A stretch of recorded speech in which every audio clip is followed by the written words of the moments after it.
నమస్కారం ఘంటారావానికి స్వాగతం. ముందుగా ప్రధానాంశాలు. ఉమ్మడి మహబూబ్ నగర్ జిల్లా ప్రాజెక్టులపై సీఎం నజర్. ఇవాళ రేపు పనుల పురోగతిపై పరిశీలన.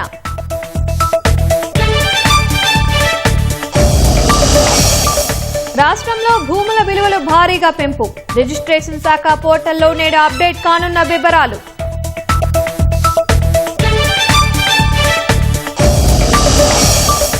బిహార్లోని ప్రైవేటు ఆసుపత్రి ఐసీయూలో మంటలు. 3 మృతి, పలువురికి గాయాలు.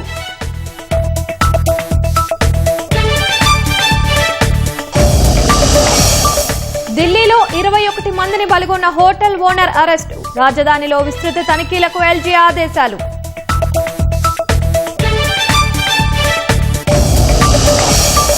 ఇరాన్పై సైనిక చర్య ఆపాలని అమెరికా ప్రతినిధుల సభ తీర్మానం. పలువురు రిపబ్లికన్ల మద్దతు. ట్రంప్ వైఖరిపై నిరసన.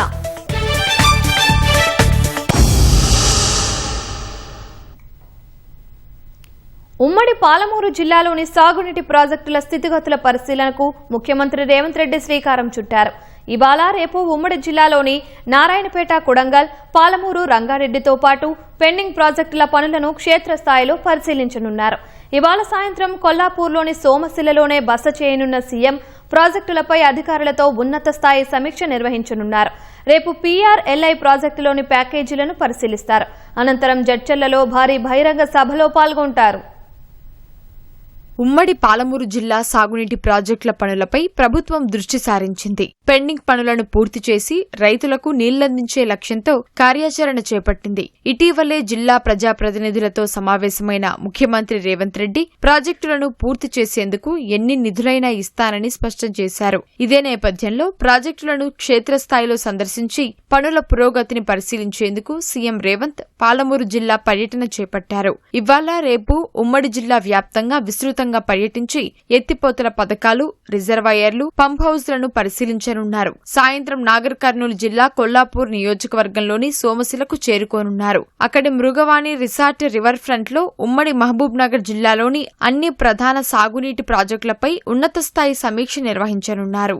శుక్రవారం మంత్రి జూపల్లి నివాసంలో అల్పాహారం అనంతరం కొల్లాపూర్ మండలంలోని ఎల్లూరు పంప్ హౌస్ కు సీఎం చేరుకుంటారు. పాలమూరు, రంగారెడ్డి ఎత్తిపోతల పథకంలోని package 3 head regulator, package 2 Narlapur reservoir, package 1 delivery cistern, Kalwakurthy ఎత్తిపోతల పథకం లిఫ్ట్ 1 పంప్ హౌజ్లను పరిశీలిస్తారు. పీఆర్ఎల్ఐ ప్యాకేజీ 3లోని కాలువ పనులు, ఏదుల రిజర్వాయర్, పంప్ హౌస్ పనులను ఏరియల్ వ్యూ ద్వారా పరిశీలిస్తారు. పీఆర్ఎల్ఐలోని కరివెన రిజర్వాయర్ ప్యాకేజీ 14, 15 పనులను పర్యవేక్షిస్తారు.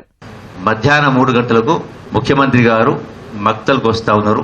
సీఎంతో పాటుగా ఉప ముఖ్యమంత్రి, ఇరిగేషన్ శాఖ మంత్రి ఉత్తమ్ కుమార్ రెడ్డి గారు అందరం కలిసి అక్కడికి వెళ్ళి ఆ యొక్క మక్తల్ నియోజకవర్గానికి కావచ్చు, కొడంగల్కి సంబంధించి కావచ్చు, నారాయణపేట సంబంధించి అవి చూసి అక్కడి నుంచి ఏరియల్ సర్వే ద్వారా జూరా రిజర్వాయర్ పైన చూసి అక్కడి నుంచి గుడెందోటి కాడ ఒక 15 టీఎంసీ రిజర్వాయర్ నిర్మాణం చేయాలి కాబట్టి అక్కడ చూసి అక్కడికి వెళ్ళి సోమశిల దగ్గర మొత్తం ఉమ్మడి పాలమూరు జిల్లా ప్రాజెక్టులకు సంబంధించినటువంటి అన్ని అంశాల పట్ల అందరూ రాష్ట్ర అధికారులతోటి గౌరవ శాసనసభ్యుల సమక్షంలో సుమారుగా 3 గంటల పాటు సమీక్ష చేసే కార్యక్రమం చేసి 5వ తారీఖున మళ్ళీ నార్లాపూరు, అట్లాగే వట్టెం, కరివెన అవన్నీ చూసుకొని ఉదండాపూర్కు సాయంకాలం 6 గంటలకు రావడం జరుగుతుంది. కాబట్టి ఈ మీటింగ్ను పెద్ద ఎత్తున భారీ బహిరంగ సభ నిర్వహిస్తా ఉన్నాం కాబట్టి 5:30 వరకే మీటింగ్కి రావాలా. శుక్రవారం జడ్చర్లలో బహిరంగ సభ అనంతరం ముఖ్యమంత్రి రేవంత్ రెడ్డి హైదరాబాద్కు బయలుదేరి వెళ్తారు. డిండికి నీటిని తరలిస్తే మరో ఉద్యమం తప్పదని, పాలమూరు రంగారెడ్డి బ్యాలెన్సింగ్ పనులన్నీ పూర్తి చేయాలని మాజీ మంత్రి డాక్టర్ నాగం జనార్దన్ రెడ్డి డిమాండ్ చేశారు. ఉమ్మడి పాలమూరు ప్రజాప్రతినిధులు ప్రభుత్వంపై ఒత్తిడి తెచ్చి పాలమూరు రంగారెడ్డి ప్రాజెక్టును పూర్తి చేయాలని మాజీ మంత్రి శ్రీనివాస్ గౌడ్ కోరారు. సీఎం రేవంత్ రెడ్డి రానున్న నేపథ్యంలో తామంతా మీరెంత పనిచేశారనే వాదనలకు పోకుండా జిల్లాకు మేలు జరిగేలా చూడాలని సూచించారు. ప్రతిపక్షం సూచనలను పాజిటివ్గా తీసుకుని పనులు పూర్తి చేయాలని రాష్ట్ర ప్రభుత్వాన్ని కోరారు.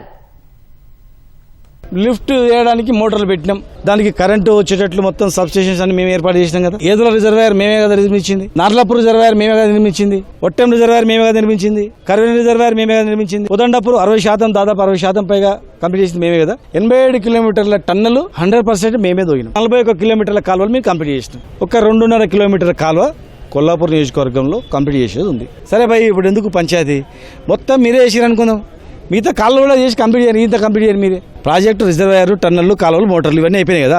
కింద కాలువలు కొడితే అయిపోతుంది. అది కూడా టెండర్ పిలిచినట్టు క్యాన్సిల్ చేసారు కదా, అది చేయమని మేము అడుగుతా ఉన్నాం. వాళ్లకు ప్రతిపక్ష పార్టీలు ఒలిపెడుతుంది సార్, తొందరగా చేద్దాం, సంవత్సరానికి 20,000 కోట్లు అన్నావు కదా, ఏమైనాయి సార్? ఒత్తిడి ఇవ్వడానికి ఆలోచన చేయాలి. కనుక ఇప్పటికైనా దీన్ని పాజిటివ్గా తీసుకొని ఈ 5-6 నెలల్లో నీళ్ళు వచ్చేటట్టు మీరు ఏం చేస్తారో మాకు తెలియదు.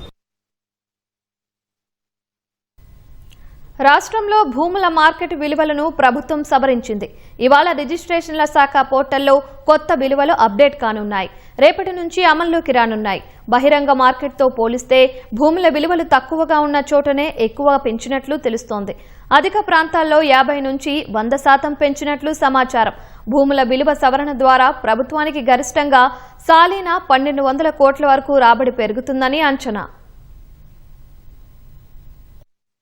రాష్ట్రంలో హైదరాబాద్ సహా వివిధ ప్రాంతాల్లో భూములు, ప్లాట్లు, అపార్ట్మెంట్ల కొత్త మార్కెట్ విలువలను ప్రభుత్వం ఖరారు చేసింది. క్షేత్రస్థాయిలో లోతైన అధ్యయనం చేసి ప్రస్తుత మార్కెట్ విలువలు, అక్కడి వాస్తవ పరిస్థితులు, మౌలిక సదుపాయాలు, గ్రోత్ కారిడార్లను పరిగణలోకి తీసుకుంటూ తాజాగా ప్రభుత్వం మార్కెట్ విలువలను సవరించింది. ఈ మేరకు రిజిస్ట్రేషన్ల శాఖ 92,000 ప్రాంతాల్లో మదింపు చేపట్టింది. ప్రభుత్వం ఆమోదించిన కొత్త విలువలను అధికారికంగా ఇవాళ రిజిస్ట్రేషన్ల శాఖ పోర్టల్లో అప్డేట్ చేయనున్నారు. శుక్రవారం నుంచి పెరిగిన మార్కెట్ విలువలు అమల్లోకి రానున్నాయి. రాష్ట్ర వ్యాప్తంగా పలుచోట్ల భూముల విలువలను పెంచగా కొన్ని చోట్ల పాత ధరలనే ఖరారు చేస్తూ ప్రభుత్వం నిర్ణయించింది. పలుచోట్ల భూముల విలువ 50 నుంచి 100% వరకు పెంచినట్లు తెలిసింది. ఇప్పటికే అధిక విలువలున్న చోట పెంచలేదు. ప్రభుత్వ విలువ తక్కువగా, బహిరంగ మార్కెట్ ధర ఎక్కువగా ఉన్న చోట్ల 100% వరకు పెంచినట్లు సమాచారం. భూముల విలువ సవరణ ద్వారా ప్రభుత్వానికి గరిష్టంగా సాలీనా 1,200 కోట్ల వరకు రాబడి పెరుగుతుందని అంచనా.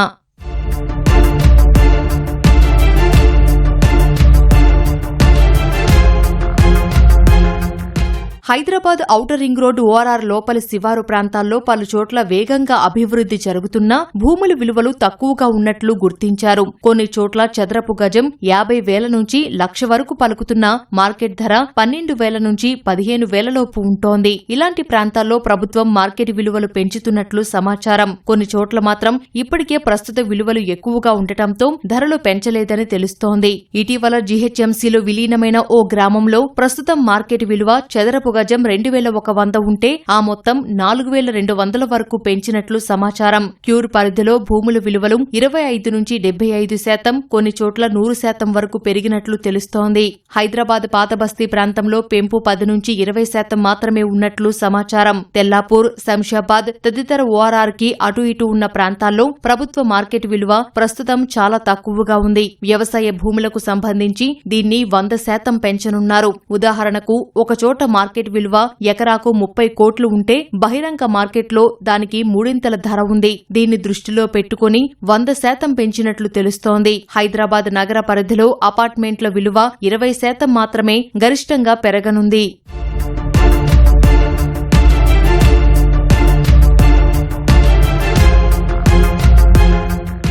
వరంగల్, ఖమ్మం తదితర ప్రాంతాల్లో వ్యవసాయ భూముల విలువలు 50 నుంచి 70% వరకు పెరగనున్నాయి. కరీంనగర్ గ్రామీణ ప్రాంతాల్లో భూముల విలువ అధికంగా ఉంది. 30 లక్షలున్న ఎకరా ధరను 35 లక్షలకు, 60 లక్షలున్న చోట 70 లక్షలకు సవరించినట్లు సమాచారం. హేతుబద్దంగా, శాస్త్రీయంగా క్షేత్రస్థాయి అధ్యయనం నిర్వహించిన తర్వాతే కొత్త విలువలపై నిర్ణయం తీసుకున్నట్లు రెవెన్యూ శాఖ మంత్రి పొంగిలేటి శ్రీనివాసరెడ్డి వెల్లడించారు. బీఆర్ఎస్ హయాంలో ఆ శాస్త్రీయ పద్ధతుల్లో 2 సార్లు భూముల ధరలను, రిజిస్ట్రేషన్ ఛార్జీలను పెంచారని విమర్శించారు. గత 5 ఏళ్లలో నిర్మాణ సామాగ్రి ధరలు, కార్మికుల వేతనాలు గణనీయంగా పెరిగిన నేపథ్యంలో ఆర్సీసీ, నాన్ ఆర్సీసీ నిర్మాణాల రేట్లను గ్రామీణ, పట్టణ ప్రాంతాల్లో సవరించినట్లు పొంగిలేటి శ్రీనివాసరెడ్డి చెప్పారు.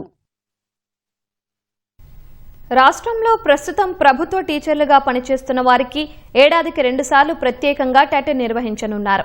ఈ మేరకు ప్రభుత్వం కీలక నిర్ణయం తీసుకుంది. దీనిపై విద్యాశాఖ ప్రభుత్వ కార్యదర్శి యోగితా రాణా ఉత్తర్వులు జారీ చేశారు. ప్రస్తుతం డీఈడీ, బీఈడీ పూర్తి చేసి డీఎస్సీ ద్వారా టీచర్ ఉద్యోగాలు పొందాలనుకునే అభ్యర్థుల కోసం కాంగ్రెస్ ప్రభుత్వం వచ్చిన నాటి నుంచి ఏటా 2 సార్లు టెట్ నిర్వహిస్తోంది. ప్రభుత్వ పాఠశాలల్లో పనిచేసే ఉపాధ్యాయులకు సైతం టెట్ తప్పనిసరి సుప్రీంకోర్టు 2025 సెప్టెంబర్లో తీర్పు వెలువరించింది.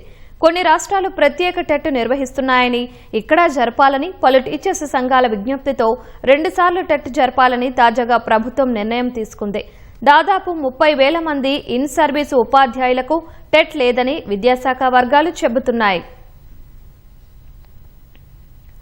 పారిశ్రామిక అభివృద్ధికి రాష్ట్ర ప్రభుత్వం అత్యంత ప్రాధాన్యత ఇస్తోందని ఐటీ పరిశ్రమల శాఖ మంత్రి శ్రీధర్ బాబు అన్నారు. తెలంగాణలో పెట్టుబడులకు అనుకూల వాతావరణం, పారదర్శక విధానాలు, నైపుణ్యం కలిగిన మానవ వనరులు అందుబాటులో ఉన్నాయని వివరించారు.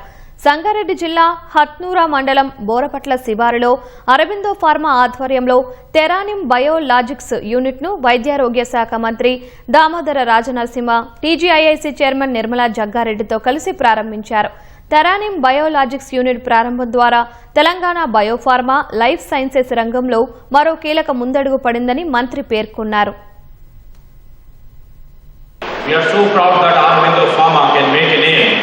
In the global world, trying to establish a Theranim facility in Telangana definitely strengthens Hyderabad's position as the India's leading life sciences and biotechnology hub.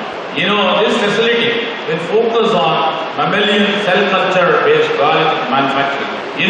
The biologics are the future of the medicine, driving breakthroughs in cancer, autoimmune disorders, rare diseases and several chronic health conditions. Facilities such as this will definitely play a critical role in making advanced therapies accessible to patients worldwide.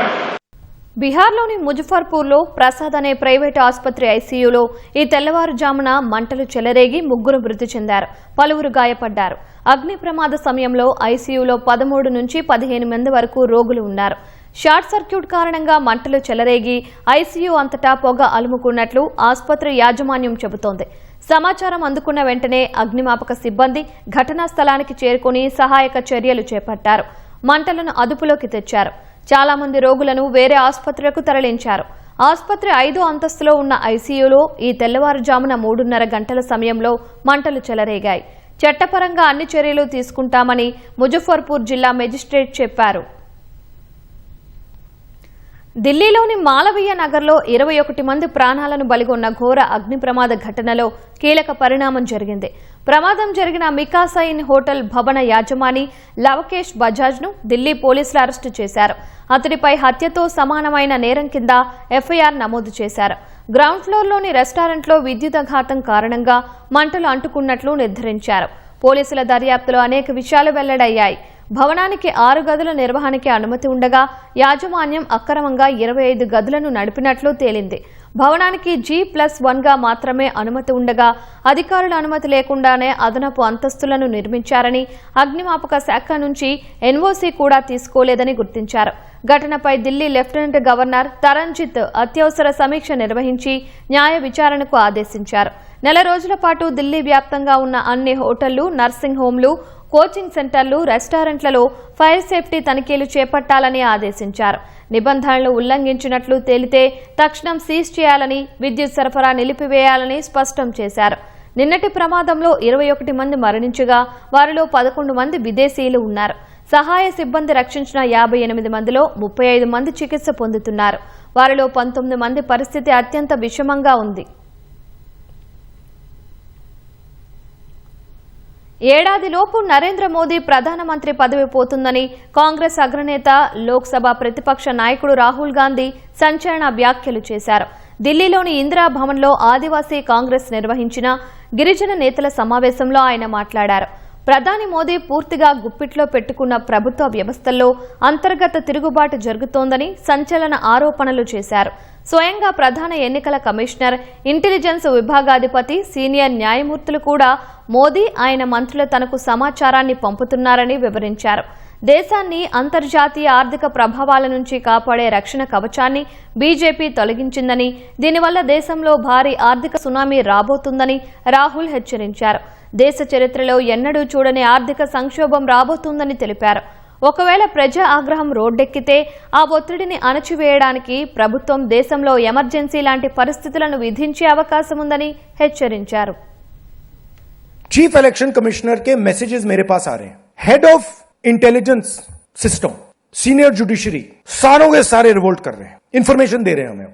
तो जो control का system था एक तरफ से वो collapse कर रहा है अंदर से, क्योंकि लोगों को दिख रहा है कि जनता का प्रेशर अब ऐसा भयंकर आएगा, अगर हम इस रास्ते पे चलते गए तो हमारे लिए रिस्क हो जाएगा. और मैं आपको ये बता दूं कि मेरे पास इंफॉर्मेशन आ रही है, सिस्टम मुझे इंफॉर्मेशन दे रहा है. मोदी जी के बारे में, शाह जी के बारे में, उनके बेटों के बारे में, मिनिस्टर्स के बारे में, अजीत डोवल के बारे में पूरा इंफॉर्मेशन है. धड़ाधड़ हमारे सिस्टम से ही आ रहा है. अब ये हो सकता है कि जनता के प्रेशर को ये सप्रेस करने की कोशिश करें, इमरजेंसी जैसी चीज कर दें, हो सकता है. बट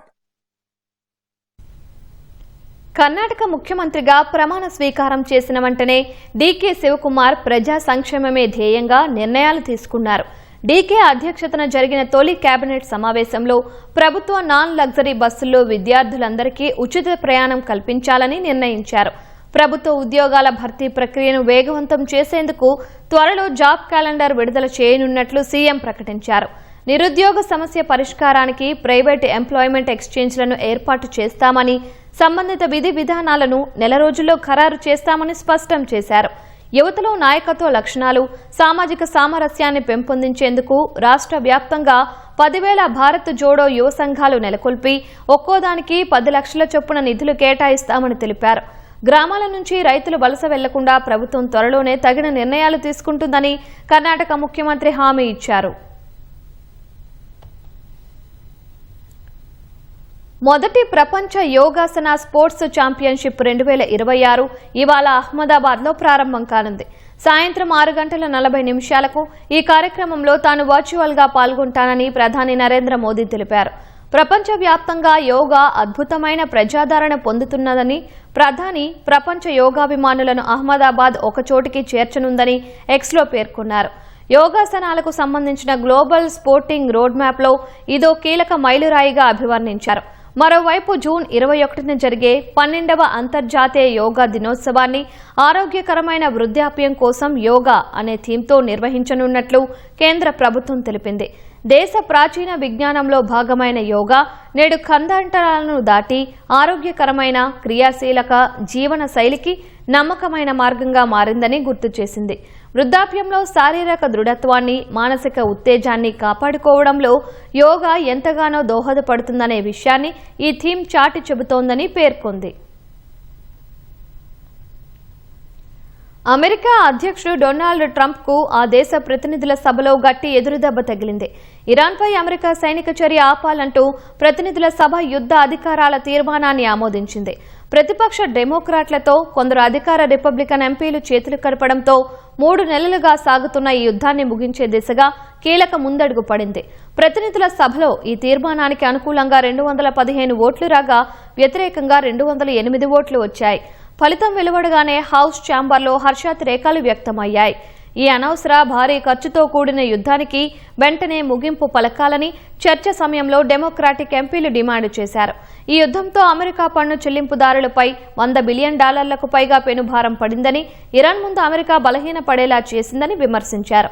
ఈ తీర్మానం ఇప్పుడే యుద్ధాన్ని పూర్తిగా ఆపలేకపోయినా ట్రంప్ దూకుడుకు చట్టపరంగా బ్రేకులు వేసే కీలక ముందడుగుగా నిపుణులు భావిస్తున్నారు. అయితే ఈ తీర్మానంతో ఇరాన్ ముందు అమెరికా చేతులు కట్టేసినట్లు అవుతుందని, వారిపై ఒత్తిడి తెచ్చే అవకాశం కోల్పోతామని అమెరికా విదేశాంగ మంత్రి మార్కో రూబియో హెచ్చరించారు.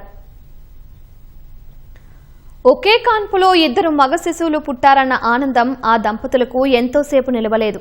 7 నెలలకే జన్మించిన ఆ శిశువుల్లో ఒకరు సరిపడనంత బరువు లేక నలతగా ఉన్నాడు. ప్రైవేట్ ఆసుపత్రిలో చేర్పించే స్తోమత లేని కన్నవారు ప్రభుత్వ మాతా శిశు సంరక్షణ కేంద్రంలో చేర్పించారు. కళ్లు సరిగ్గా తెరవని ఆ చిన్నారి చెయ్యికి వైద్య సిబ్బంది క్యాన్లా సరిగ్గా అమర్చకపోవడం శాపంగా మారింది. ఆ పసిగుడ్డు తన చేయిని శాశ్వతంగా కోల్పోవాల్సి వచ్చింది. ఈ ఘటనపై మానవ హక్కుల కమిషన్ సుమోటాగా స్వీకరించగా ప్రభుత్వం ఏర్పాటు చేసిన త్రిసభ్య కమిటీ విచారణను పూర్తి చేసింది.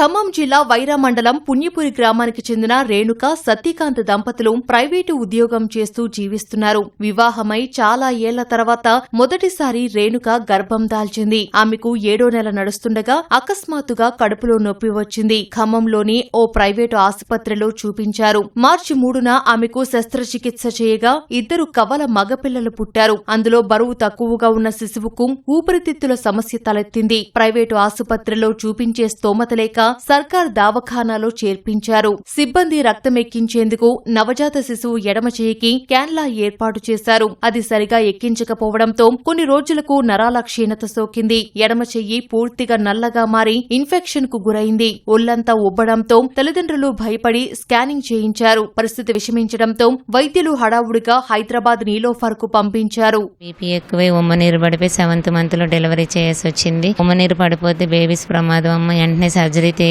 ఎమర్జెన్సీ కేసు సర్జరీ చేసి బాబుని తీయాలని చెప్పారు. సర్జరీ చేసి బాబుని ఇద్దరు తీశారు. వీళ్ళు ఒక బాబు 1.5 kg ఉన్నాడు, ఒక బాబు 1.4 kg ఉన్నాడు. వీళ్ళు కొంచెం వెయిట్ తక్కువ ఉన్నారు. వెయిట్ గెయిన్ కోసం బాక్స్లో ఉంచాలి, ఇంక్యుబేటర్ల ద్వారా ఉంచాలని చెప్పారు. 19 రోజులు ట్రీట్మెంట్ చేశారు. బాగానే చేశారు ట్రీట్మెంట్. కాకపోతే నా పెద్ద బాబుకు ఉంది ఓన్లీ లంగ్స్ ఇన్ఫెక్షనే. ఆ లంగ్స్ ఇన్ఫెక్షన్ వల్ల బ్లడ్ తక్కువ అవడం, ప్లేట్లెట్స్ డౌన్ అవడం జరిగింది. మేము డోనర్స్ని తెచ్చుకుంటే పలుమార్లు బ్లడ్ ప్లేట్లెట్స్ ఎక్కించారు. లాస్ట్ 20 daysకి బ్లడ్కి క్యాన్లా పెట్టారు బ్లడ్ ఎక్కించాలని. ఆ క్యాన్ల చంక దగ్గర పెట్టారు. ఆ చంక దగ్గర పెట్టడం వల్ల బ్లడ్ ఎక్కిన బ్లడ్ మొత్తం క్లాట్ అయిపోయి గ్యాంగ్రీన్ అయిపోయింది చెయ్యి. దానివల్ల ఇన్ఫెక్షన్ వచ్చింది. నేను బ్లడ్ ఫీడింగ్ ఇవ్వడానికి 5 hours పిలిచారు. వెళ్ళేసరికి చెయ్యి అంతా అరిచెయ్యి తెల్లబడి వాపు వచ్చింది. అడిగితే ఆయింట్మెంట్ రాసి హాట్ వాటర్లో క్లాత్ ముంచిచ్చి రుద్దిచ్చారు. అప్పుడు ఇంకా ఎక్కువైపోయింది గ్యాంగ్రీన్.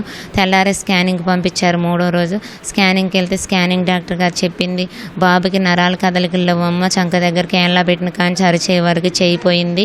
బాబు హ్యాండిక్యాప్టెడ్ అయ్యాడు, నరాల కదలికలు ఏమీ లేవు, చేయిపోయిందని ఇక్కడ ఖమ్మంలోనే తెలిసింది. నీలోఫర్ వైద్యులు శిశువు ఆరోగ్య పరిస్థితిని పరిశీలించి ఎడమ చెయ్యి పూర్తిగా తీసేయాలని, లేదంటే ప్రాణానికి ముప్పు అని తేల్చి చెప్పారు. శస్త్రచికిత్స చేసి ఎడమ చెయ్యి తీసివేశారు. పూర్తిగా కళ్ళు తెరిచి లోకం చూడని పసిగుడ్డు వైద్యుల నిర్లక్ష్యంతో శాశ్వతంగా తన చెయ్యి కోల్పోయి దివ్యాంగుడిగా మారాడు. చెయ్యి లేని బిడ్డను చూసి తల్లిదండ్రులు కన్నీరు మున్నీరుగా విలపిస్తున్నారు. తమకు న్యాయం చెయ్యాలని అధికారులను వేడుకుంటున్నారు. మళ్ళీ మేము రిపోర్ట్స్ తీసుకొని డాక్టర్ గారిని అడిగాము. ఇప్పటికిప్పుడు మీరు హైదరాబాద్ వెళ్ళాలని చెప్పారు. మాకు ఎవరు జెంట్స్ లేరండి, మేము రేపు మార్నింగ్ వెళ్తామని చెప్పినాం.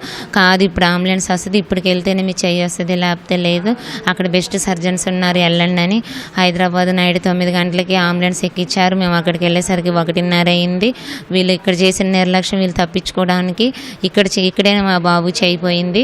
అక్కడ నీలోఫర్కి వెళ్తే అక్కడ అన్నారు, అక్కడ బాబుకి ఫిట్స్ వచ్చినాయి తల్లి పోలేక. ఈ బాబు ఇంకా సీరియస్ అయ్యాడు. ఈ బాబు సర్జరీ చేయాలి, బాబు చెయ్యి ఉంటే బాడీ అంతా ఇన్ఫెక్షన్ అయ్యి బాబు బతకడని నీలోఫర్లో చెప్పారు. అప్పుడు సర్జరీ చేశారు మా బాబుకి.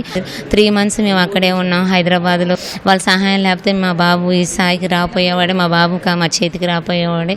నా బాబుకి లైఫ్ లాంగ్ ఏమి ఇస్తారు సార్, నా బాబుని కాపాడాలని, వాళ్ళు చూసుకోవాలని. మరి నేనైతే ఏం చేయను, నేను పనికి పోయి బతికేదాన్ని సార్, నాకైతే ఏమీ లేవు.